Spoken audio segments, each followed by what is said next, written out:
And that's our ranch for a couple of days. Mahon's Hotel, 3-star, really quite nice, friendly place. So, right, the main street of Irvinestown. It's busy enough, vibrant enough little town, and plenty of food places, plenty of beer places, cafes, kebab shops. Sure, what more do you need for a trip away? Right, this is our double room in Mahon's.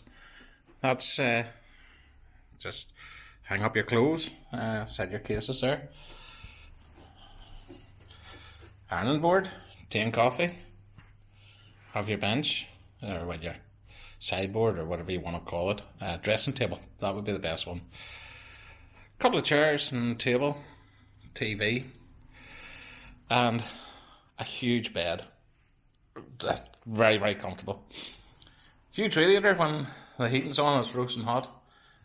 And let's see the view. Traditional low net curtains, happy days.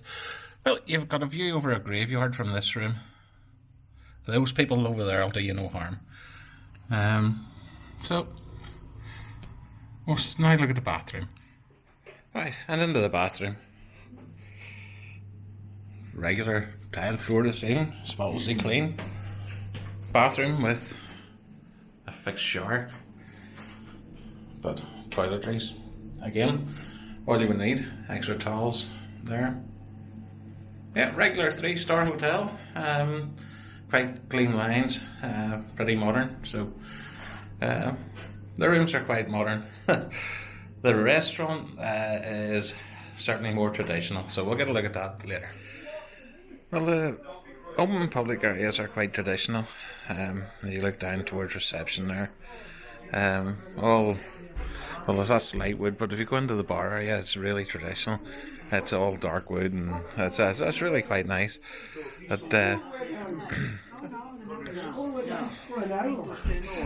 really quite nice. The menu's excellent. The menus has throwbacks back to the 1970s. It has the likes of Chicken Maryland on it and things like that. It's quite good. So it also wraps right round the back, and you have more seating area around there.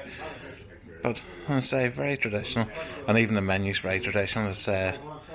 It's quite good. So, but the food, massive portions, and really good quality. So I would say it's worth a visit. And there you go, the traditional breakfast. You have all your cereals and fruit and all sorts like as well. This one here is missing mushrooms and tomatoes, which I don't particularly like, but it's all tasty stuff. So that starts the day just lovely.